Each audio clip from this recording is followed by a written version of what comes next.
Hey, no, I'm kidding. I am Iron Man. You serious?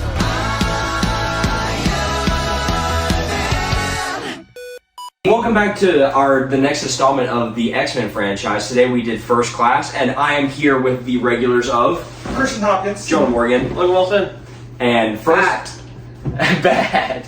And Christian has elected me to do the leading of today because this is a movie that I grew up with. This was my childhood. First Class. Y'all hadn't watched it in a long time, had you? It's been a good 10 minute. I years. used to watch this movie like all the time as a kid. I watched this movie once, and it was 10 years ago. I can't reach it. And man, Yeah, I watched this. I think I watched this last year. Yeah. It's just a lot. I don't want to say better than I remember because I definitely enjoyed it. But I just forgot how good it was. yeah, Okay. I'm gonna start with what I think is the best thing in the movie is the cast. The cast of the movie. cast is insane. It's really good. Yeah. You get the main 3 stars of the next universe in James McAvoy, Michael Fassbender, and Jennifer Lawrence. Yup. And yeah, All man. 3 of them are They're amazing. all great. I mean, gosh. Even character-wise, they're all great. Yeah, they're well written. This movie is the reason why Michael Fassbender is one of my favorite actors ever because his Magneto he's ticked off. Yeah. He's mad. No, Yeah. his Magneto is incredible. James McAvoy's Professor X is incredible. I genuinely think it was the perfect casting for these younger versions of these characters that end up just becoming as far as the cinematic universe, the main versions of these characters. Yeah, because this takes place in Yeah. 62. It's 1962. 62. Yeah. I mean, with all due respect to Pat Stewart and Yeah, Ian for McKellen, sure. they're goats. They're amazing actors. I just don't think the script they were given, the characters they were given at the time were as good as these. These are so well written, so well portrayed. I mean, it's so good. And James McAvoy's Professor X is on par with Patrick Stewart. Michael Fassbender's. I think it's he's good. above Yeah. Ian McKellen. I think I'm it's- sorry. So Ian McKellen's a goat, but Michael Fassbender is something else. It's just because Magneto, Ian McKellen's Magneto was calm. While I think that does work for Ian McKellen, Michael Fassbender's Ian McKellen.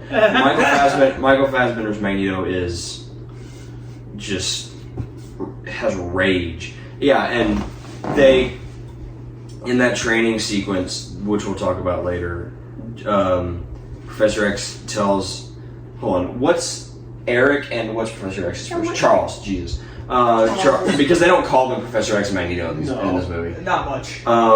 No, twice, maybe. Yeah, they make a big deal about it when they're giving everybody nicknames, But which I liked. Charles tells Eric, you have to find the line between rage and serenity, and that describes just Magneto perfectly. yeah, pretty much just calm yet And violent. I think even Michael Fassbender's face depicts that perfectly because, if you look at his face, we're looking at The their Disney faces. Plus thing.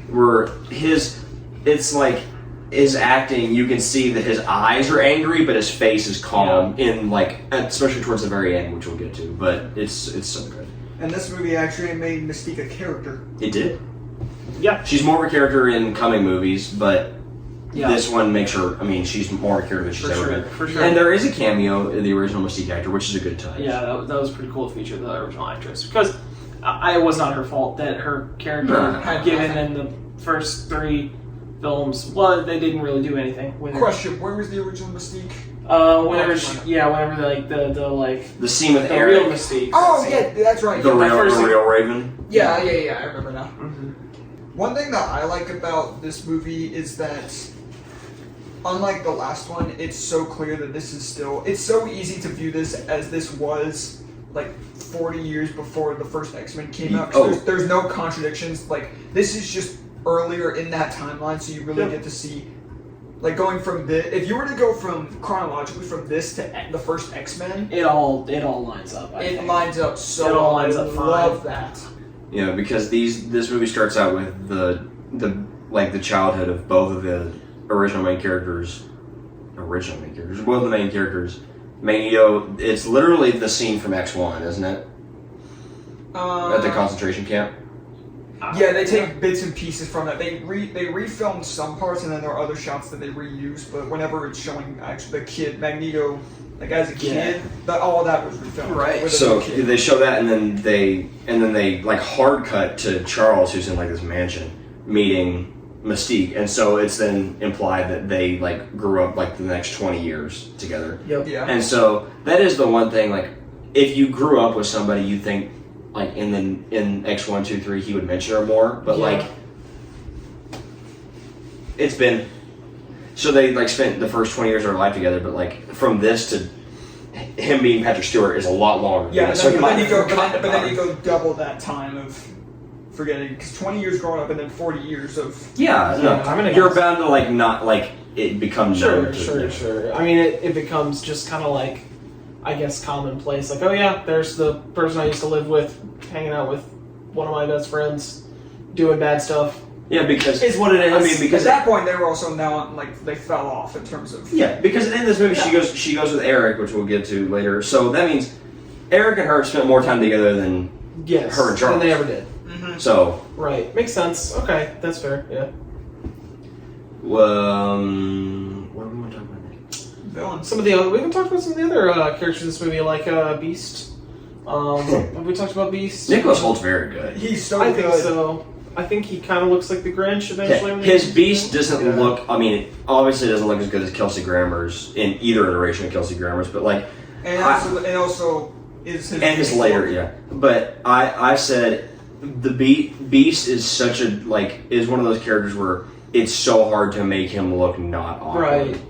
I mentioned Without this when like, you know, watching it. modern CGI. Yeah. I mentioned this when watching it. It's his weakest look, but it still doesn't look terrible. Fine. It's supposed to look It's fine. it's supposed to look unsettling. Like that's They the were, whole like yeah, thing. they were still experimenting with how to make him look Yeah, they were good. And I figuring feel like it they out. nail it Days of Future Past going onwards. He looks in like a terms of cat. practical.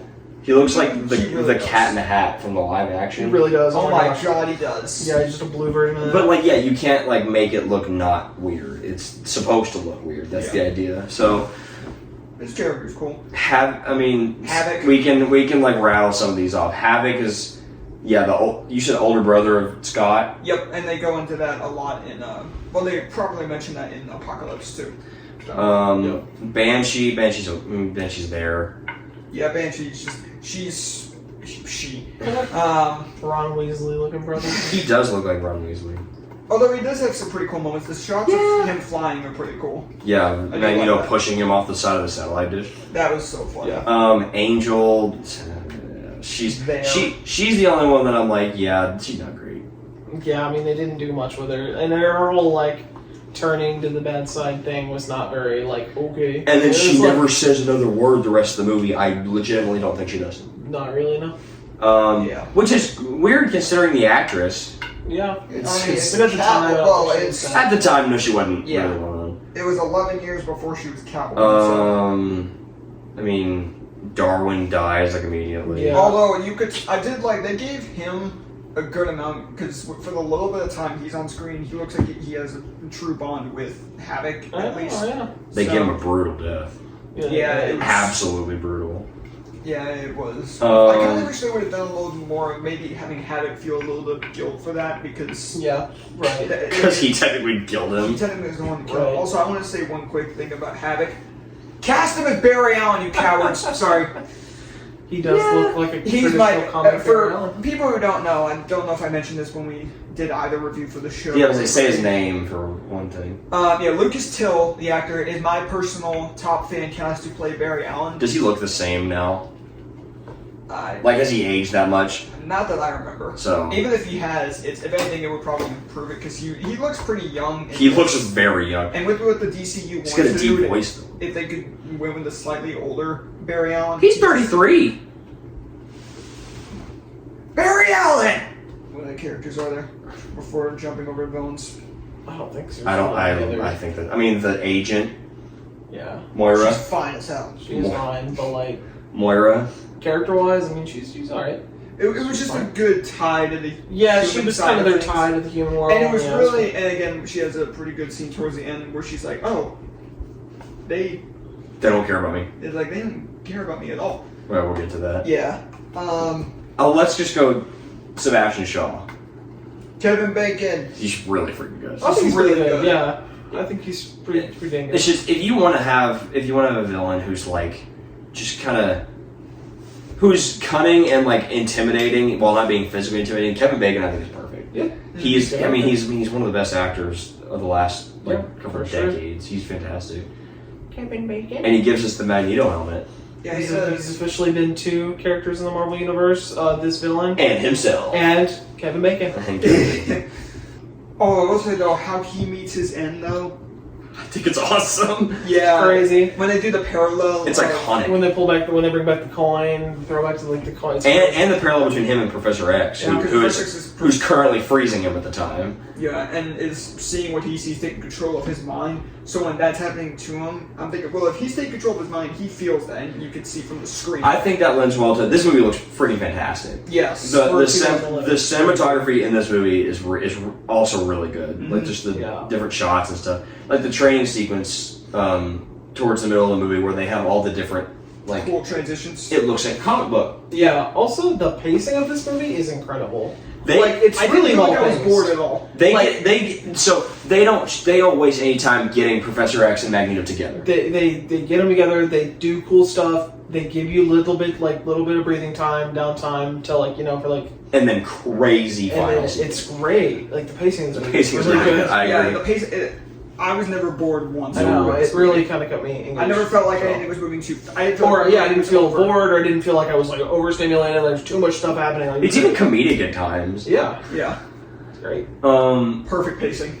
Yeah, Frost. She plays a much bigger part in the first 2 acts, and then takes a back burner. For Oh the no, third she's in jail for the third in act. jail. Yeah, which makes sense. She's supposed to be a very secondary antagonist. So, Azazel. Azazel's awesome. yeah, he's just kind of just a cooler Nightcrawler. Oh, no, not kind of. He's 20 times better than Nightcrawler. he doesn't Yeah. speak. He says a couple things. No, I don't even remember. The other one is the one that doesn't talk. Yeah, the guy with the guy with the tornadoes. They both don't talk that much at all. Yeah. Azazel has a couple lines whenever I'm not he's... going to sit here and say that they're amazing because No. they literally don't speak. No, No, they but don't- they Azazel don't. is just cooler just because of like the Nightcrawler power, so it's at least cool to He watch can- him. and Whereas he the can- other guy is just kind of Throws tornadoes. Because Nightcrawler's whole thing is he can only transport places that he can see, or later on places that he has been. Azazel can transport literally anywhere that he Azazel can go thinks so, into the sky. and like into orbit if he wanted to. Yeah. So How about the cameo towards the middle of the movie? what's From- up? Oh yeah, Wolverine. Oh yeah. This is the first X-Men movie where he's not only not a main character, where he's just straight up not there, and I think it works. Oh, he's there. He just says three. He says 3 words. He says and- 3 words. Yeah. So at this time was What years? Origins like canon? No, I'm not gonna do it as canon. Okay, fair enough. Okay, was he filming something at this point? Maybe. Real Steel. Real Steel came out 2011. One of my favorite movies of all time, maybe. But Hugh Jack, I think it's listen, I think it works. I like and movies about robots. and Les Mis. So the whole thing is literally every single X movie up to this point has focused so much on Wolverine. I think at this point they were like, we're gonna prove we don't have to. And they prove And it. I mean, I think it's do perfect because the characters that they're focusing on here and that they choose to really Are focus the on big are some of the most important characters in the Marvel universe. yeah. So like Wolverine is the main character of the first couple, but he's not like the most important character of those movies because the entire movie, all 3 of those movies is just like this Really? this battle between Professor X and Magneto. Yeah, and then like the underlying thing with Jean Grey, Yeah. Phoenix. This is in my mind the perfect prequel. yeah. Oh no, It's 100%. great. Because even in comics, the very first X-Men team didn't even have Wolverine there.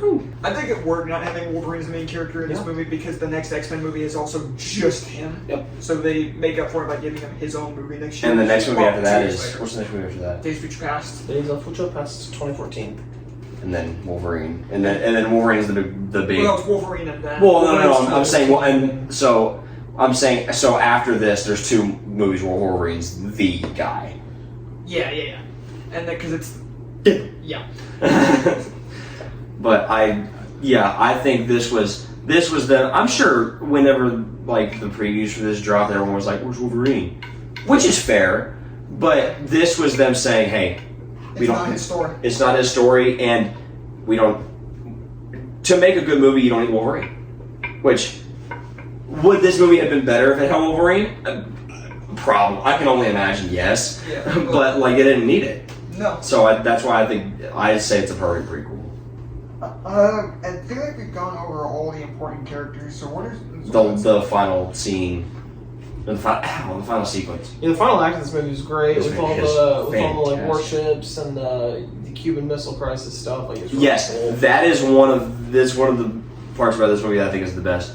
This movie explains the Cuban Missile Crisis. Like using the Cuban Missile Crisis to make the entire plot of what's happening. So this movie says basically, a lot of movies do that. Like they explain like some historical event So using their characters. they explain this because Sebastian goes to, I don't know what his name is, the Russian leader, and was like, put missiles in Cuba. Yeah. And he was like, no, why would I do that? Because in real life, why would they do that? Yeah. So this movie, like, it tries to... It uses their characters. It and their uses plot a to explain framing that. device. It's Yeah, awesome. It's It's very well done.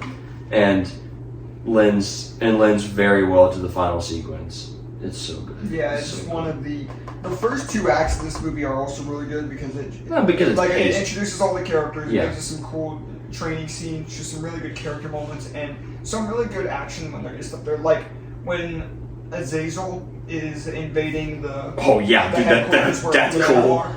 That's so cool. And if you notice, the shots using that action sequence are longer than a second long. I know, right? Yeah, I know. I don't know. It's actually good. It's actually good, like fight scenes.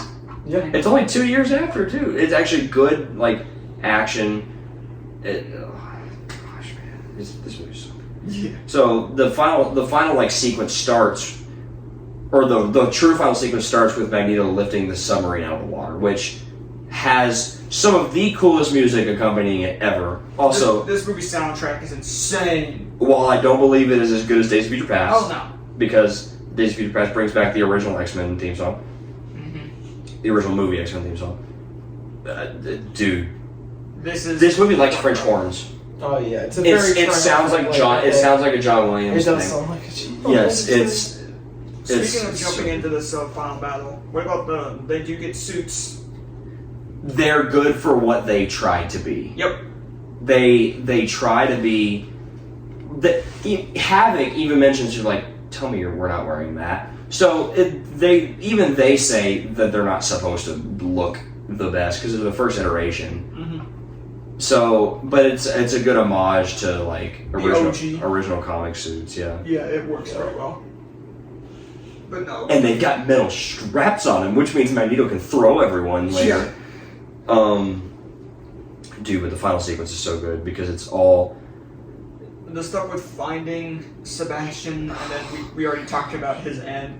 And then when the missiles are fired on the beach, and Magneto stops him, and it causes that scuffle between Charles and Eric, and then the agents, and then when he starts deflecting the bullets from Moira. Yes, he deflects it. He deflects it with his hand. Yeah, Like behind him. But when Charles is behind him. And it does, and so it hits Charles' spinal cord, and the movie does the whole thing where like the sound goes out, and like I think there's like a high pitched like thing in there. What all movies do. And even though they were just fighting, who was the first person to run straight to him? For sure. It's great. Charles hasn't even hit the ground, and Eric's Magneto turns around. straight to him. Magneto turns around first, and you mentioned something that I didn't even realize. Yeah. So back up. Magneto. He's catching the missiles. He's like flipping the missiles to do the thing, and they're all like running up to. They all run to try to stop him, and he pushes all of them except Mystique. Yep. Which is really good. They all go flying, and Mystique stays on the ground. But yeah, the moment that the moment that Professor X has Sebastian frozen, and you see Magneto reach towards the helmet, you're like, so he's evil now. Oh man, It's so good. No, but especially after it's all gone down and Magneto leaves and all of them leave, and because they don't really specify that he is paralyzed, but then he just kind of Oh, he says I can't feel my legs. he's like I can't feel my legs, and his acting in that scene is so James McAvoy is just a really good actor. all the acting in this movie is really good. But then having the end of the movie where Moira says, "Oh, I'll never tell them Moira, no matter how much you torture me," kisses Charles, and then everything fades to black, and then it just cuts to her in the office going, "I don't remember," saying Charles wiped her memory, which explains why there's animosity between the two of them when they meet again in Apocalypse. Because the thing is, Because I know we didn't finish it, Logan, but we saw far enough where we saw because her character is in Apocalypse. I don't remember a thing about it when we watched. I genuinely was just like, I Professor X myself. The scene where You never Agent saw Carter- that movie, is what I mean. It isn't that bad. I wouldn't know. And that's true. I'll try again later. But yeah. So she says, "I won't tell them." Does he say, "I know"? Yep. It's like, I know you. So because I mean, even though he does trust her, he's still gonna wipe her memory. So Yeah. it's But it is a good thing for them setting up for later on in Apocalypse. You know, and they have the very end where, because Emma Frost did get captured earlier, so it's Magneto going to bring her out, and then we get like his comic colors, like bright colors. It's like a first iteration of him. This part, like the neck down, is fairly plain, but the helmet. It's very much like his Ian McKellen look. Yeah, it's simple because Ian McKellen's suit. But the thing is, Ian McKellen had the one-sided cape. Yeah. But the helmet does look really freaking cool. The helmet looks so cool. That's all I've got. I think so.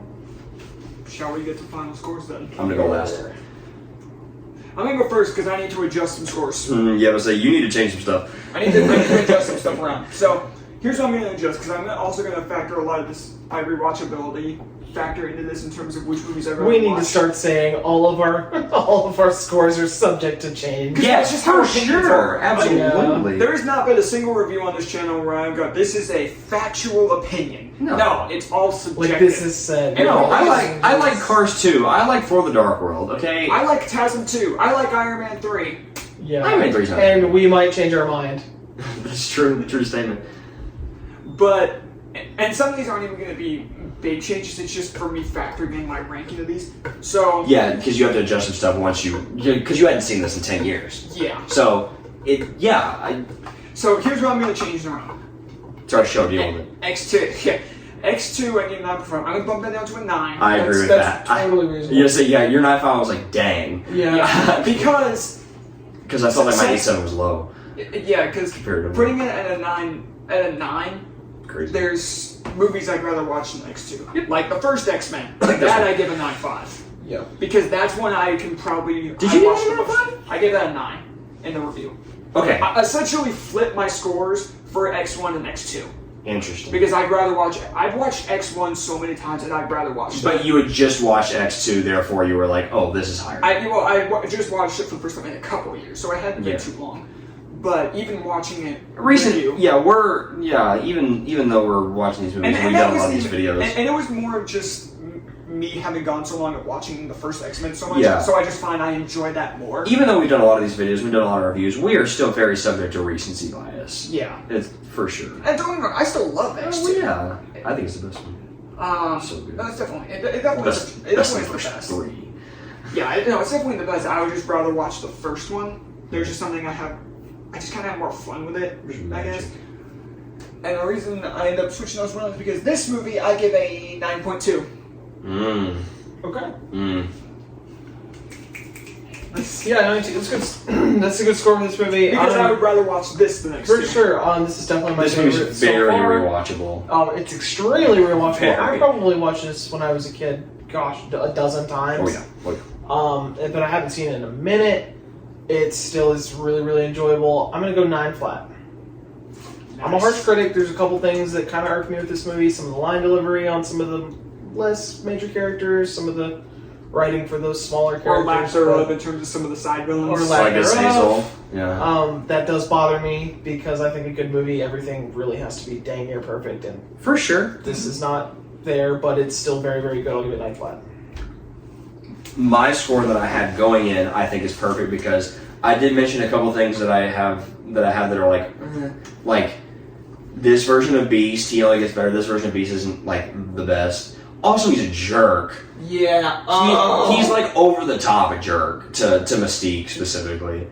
But I mean, that's really all I have with it. My score that I had going in was 9.5, and that's what I'm gonna stick with. Is 9.5. I adore this movie. All right, fair enough. This movie I grew up with. Depending on, this might end up being the highest of the X-Men movies. I haven't seen Days of Future Past in a while, but that's gonna change. So, as of right now, it is my highest, and I stand by. I love this. I absolutely adore this movie. Great movie. Yeah. Fantastic movie. See y'all later. No, I'm kidding. No. You want to do the outro? Sure. I told you you're leading. This is your channel now. I have 1,000 subs. Hey, we need to do a collab What? with the brothers. Oh yeah. I need to put that video These up. Escape podcast. Oh. That was something I wanted to bring up. Is that you're currently? You say that's going to be up soon. Yeah, I mean, at the time of this video going up, it will have been up. It will have been put up. Us reacting to some of their hot takes. Yeah. So We plan to do another video like that soon. they read their direct messages. They like look at the Discord. So that would be something that we would love to do because I know that talking to those guys would be just crazy. It'd be fun. Yeah. It'd be so fun. But this is my channel now.